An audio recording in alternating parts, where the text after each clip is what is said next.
We are gathered here today for Unfold, Inspire, Immerse and Impact, an exhibition proudly presented by the third year Industrial Design students batch of 2023.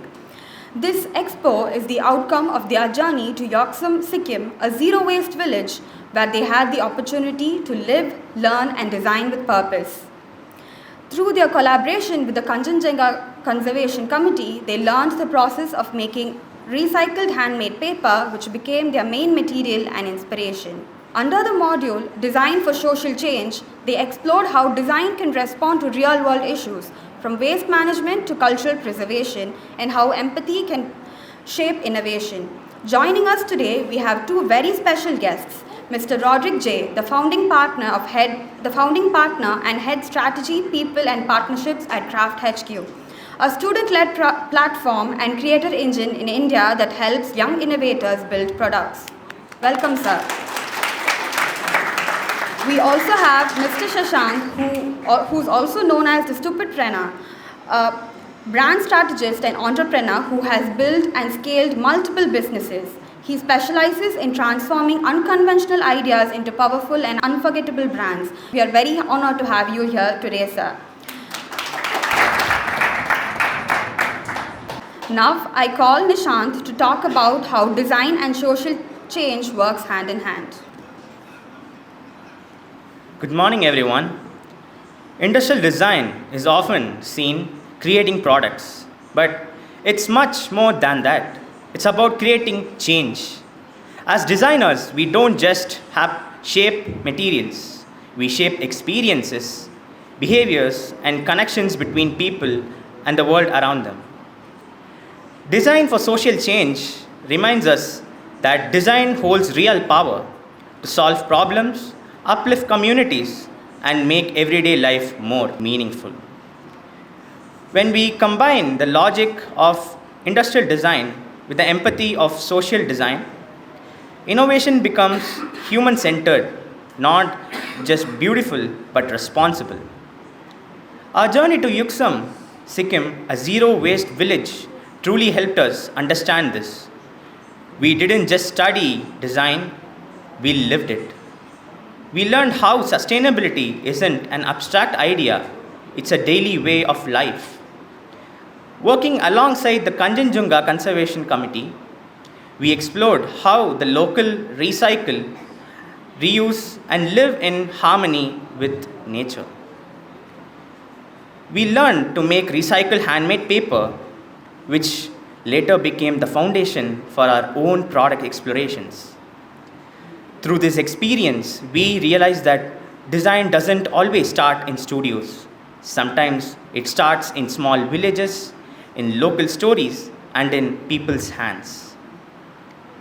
Every product we created for this project carries that essence, blending function with empathy and craft with sustainability. Industrial design and social design are not separate. They are two sides of the same coin. One gives form and purpose, the other gives heart and meaning. As designers of tomorrow, we believe true innovation is not just about creating new things. It's about creating positive impact. Thank you. Thank you, Nishant. Now we would like to present a short film that depicts the journey and the projects that led to Unfold by batch of 2023. For us, that sparked this curiosity, perspective on how people digital and how the immersive life of the people there. And I think it was a perfect visual for me. An exciting workshop on handmade paper making, a process of transforming pulp to paper, a worthy experience to highlight on. The immense transformation of the entire detail started off on day 3, where students 12 design problems, 12 innovative solutions. Scaling from people and lifestyle problems to culture and identity, we delve deeper into all scales of design domains. From creating a cultural school for tourists, biodegradable sanitary pads, awareness tags, heritage travel maps, and eco-trail bookmarks.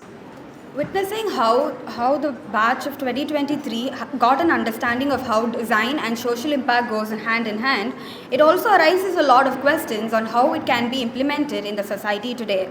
To take this conversation forward, we are thrilled to host a panel discussion on the topic how design can act as a catalyst for meaningful impact, addressing social and environmental challenges while honoring cultural traditions and local wisdom. To discuss how innovation can coexist with culture, technology can support tradition, and sustainability can become a second nature through thoughtful design, we have an incredible panel of thinkers and practitioners who have been pushing the boundaries of what design can do. I would like to invite the special guests on stage. To start off, I would like to ask a question. How do you define meaningful impact in your fields today? Hi, Dot School of Design. I'm Karthik, and I run the company Out of the Box. For your question, which is how do you define meaningful work that I do as a person? Okay. So me as a person, I'm also an industrial designer, like most of the people who's done, and I've also been very much into the paper industry, where I love just creating products and furnitures completely out of cardboard. So I see some resonance with what you guys are also doing. The kind of impact that I've been able to create, one is on a personal level, and the other is on a cultural level, let's say, with the minds of people. On a personal level, I really like to make people say, wow, how is that even possible? And make it possible. So I've been able to do that through my company and the things that I've been able to create. As a company, what we're able to do is we've been able to, let's say, the sustainability factor, we've been able to at least offset 10,000 trees from being cut in the past 3 years. And on a much more deeper cultural level is the fact that cardboard products, when people interact with it, use with it, it gives them the thought that, hey, this is something interesting, this is something creative, and they start to think of how these products are made and themselves become designers. So I feel like I've been able to impact little on the mindsets of people who've interacted with cardboard products to say that, hey, this is something which I can also do, and start making them think through design. Hi, I'm Saran. I'm an independent designer. I used to design toys and games for children. I've worked with companies like Fun School, Butterfly to Fields, but I got bored of it. It was I felt bored, and then I quit. And I'm just a free-spirited independent designer who is trying to set up my own design practice. I work with natural waste, local waste like coconut shells. I also work with metals. So I'm trying to build my own thing. So if you ask me what is meaningful to me, I would say choosing a good problem, meaningful problem, which is very personal to you. Equally, if it doesn't affect the planet, if it is good for the planet, if it addresses some kind of an issue, then that becomes meaningful by itself. So you will also feel good while you pursue it, which is what I would feel meaningful. And impact is something that is very much missing in a lot of things that we can see around. So if you choose a meaningful problem, it will create an impact in whatever you do. So yeah, pretty much. So hey guys, I'm Rodik. I'm the co-founder of Craft HQ. It's a student-led innovation accelerator. And the question is like, so how do we, so meaningful design for me would be like on an impact scale at least. I work at the intersection of sustainability and startups, right? So I cannot leave out, let's say, the profit angle while also balancing out the people, like people and the planet angle.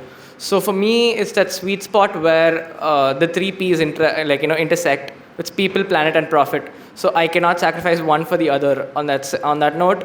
So how can I design, how can I enable designed products that are sustainable, that people can use on an everyday basis and make their lives better, and which also promises very good economic returns for the stakeholders involved, whoever that may be. So that's my answer.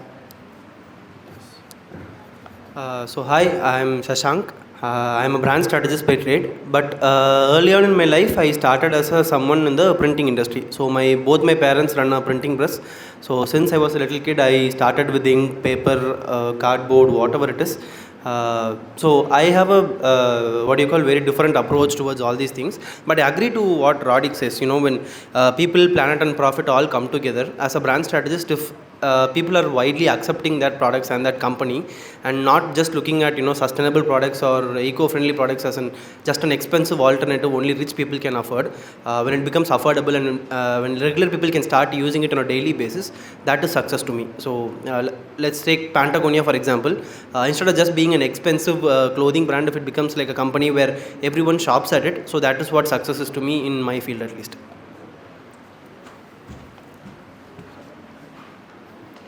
Yes. Hi, I'm Umul Khair. I'm a lawyer and also I'm heading a disability relation unit department at Vidyasagar. Vidyasagar works children and adults with disability. So for me, it's meaningful impact, which I focus on assistive devices for person with disability. How we design to make it easy in their life, day-to-day life. It's like a motorized wheelchair and whatever is there required assistive device, and as well as accessibility. Accessibility concerned not only physical accessibility, even digital accessibility. So even person with visually challenged, so tactile, braille, so all kind of accessibility we focus. We worked in Pathways, Marina Beach, make it accessible. I hope you know that Marina Beach is accessible. So we worked on that, all of us from disability sector, because many people goes and dragging on the sand. Now it's accessible pathway has put up. So we worked with the government, lobby with them, and also transport also we are working. So transport in the sense like local transport is not accessible for person with disability. With a wheelchair we can't go. So that is e-rickshaws, which recently I went to International Goa Purple Fest, which is really accessible. The events are so accessible. Even they provided e-rickshaws which is accessible. We can go with the wheelchair, which accommodate wheelchair and one personal assistant. So that it's more impacted.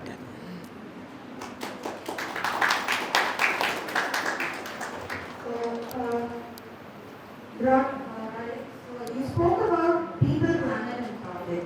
So with that being one good statement, I got curious about, as an entrepreneur, how do you see the balance between creative exploration and market feasibility? Creative, how to put Creative exploration, market what feasibility. balance you see about creative exploration and market feasibility? Okay, so like I took an exit from my former startup, which we were building, and so this came up, right? So like I'm not a designer, by the way. So like I help facilitate design. I am well versed in design thinking, but like not a designer by trade. So we designed an app purifier, which was which we thought, like, on our personal bias, right, was very cool. We had a very nice design and all of that. When we brought it out to the market, people were like, no, I mean, isn't that too much of color shade on it? And we didn't really understand why people weren't reacting the way we expected them to. And then we realized that it was our personal bias, right? So the creative exploration from our design team was that, like, so we had our own personal biases and we did that. And then and at the same time, I was studying design thinking in university, and I came across this concept called user-centric design. And it's basically designing as per what the users need and what we need. So as founders, right, we typically tend to have a lot of our own creative biases in terms of because like we know the trade, like we know the product, we know how it works. But again, it's not ourselves we're designing for. Like, I mean, of course I use my product too, but the end users at the end, it's more on empathizing with them, thinking from their shoes, why they want what they want. And so that creative exploration side, arriving at solutions would just simply mean talking to users from their point of view. So not asking questions like what would make you buy it. So it can be questions like, what would be much more appealing to you, in which case, which would enable you, like again, the result would be to purchase the product. So market feasibility aligns when the we think from the user's mind as to how they would like it, how they would, appeal it. So, I mean, I'm glad Shashank brought up Patagonia. So Patagonia, what they do is like they create sustainable products, very cool design as well. But like they had a lot of campaigns where they talked to users on a monthly or weekly basis on their limited edition products and whatnot, and collected user feedback and designed around it. We made a statement that we should start making changes or something like that for us to start representing India as a culture and make it inclusive, design inclusive and accessible also. So what small changes do you think we as young designers should do from now itself so that we have this better, or we become better designers later? One thing that young designers should learn, right? So what I know you guys very well, and I've seen a lot of people here. I'm seeing you for almost like 1.5 years now. So one thing I find lacking is observation of people, because you should go talk to people. How many of you have randomly spoke to any of the sweepers here in this building? Good. You should talk to complete strangers. Like you go to any mall, just sit there for hours and observe how people are behaving, how they are entering the stores, how they are carrying their shopping carts, or how they are handling with their family, how they are walking towards the escalator or whatever it is. Like so when you keep on observing people, talking to complete strangers, you will know how to interact with people first. Because see, we are all not artists, we are designers. We are here not to self-expression, whatever you have in your mind. You are there to solve somebody else's problem, and somebody else is some random stranger, right? So you have to learn how to observe them and understand their behavior and understand by talking to them. So because whenever I give an exercise of going and talking to people, so they just go with a set of 10 questions which is predetermined, go and ask them and come back. You will never get a perfect reply or some a deep unmet need or an insight from predefined questions. So you have to go there, understand the context, ask relevant questions, and you have to keep on tailoring your questions while you are talking to the person. So that is when you actually understand them truly.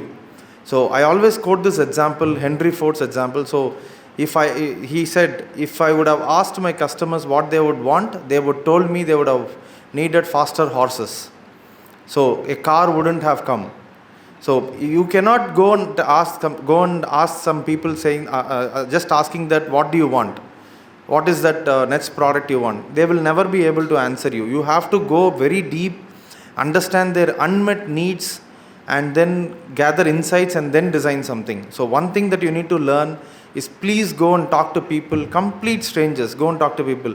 So when I was a student, my seniors used to rag me in one way.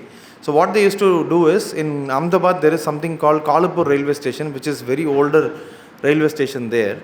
So they used to give me an activity, a senior used to accompany me, and I have to go find a lamp post and sit there like this, completely like this for 1 hour. And everyone will think that you are a beggar.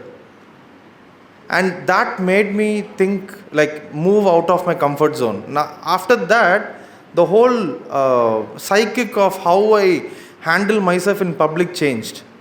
I can just sit here now. I can just stand on on this chair right now. I can do that. I don't have any shy or I don't have any uncomfortableness. Completely out of comfort zone. Please make yourself comfortable in out of your comfort zones. Yes.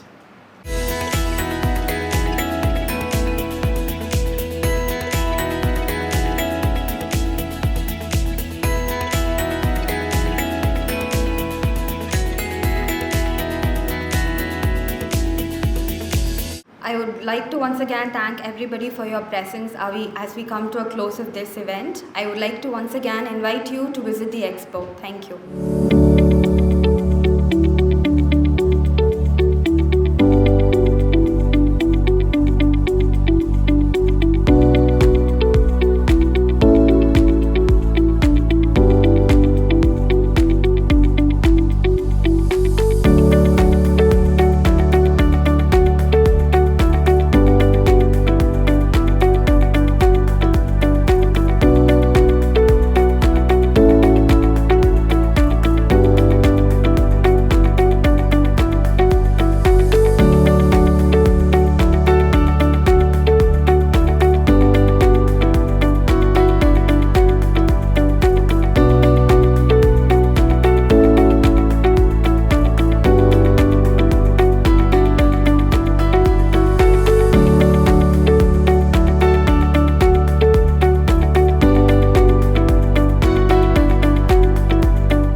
Hi, I'm Karthik and I've come for this amazing, interesting event which Dot School of Design is hosting.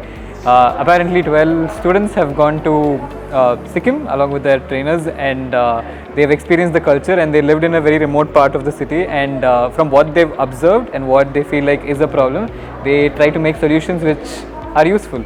And through the event I've seen great innovations. Some are very interesting, they're like, oh, this is also possible, but this they've made it happen, and all with the indigenous materials which are available in Sikkim.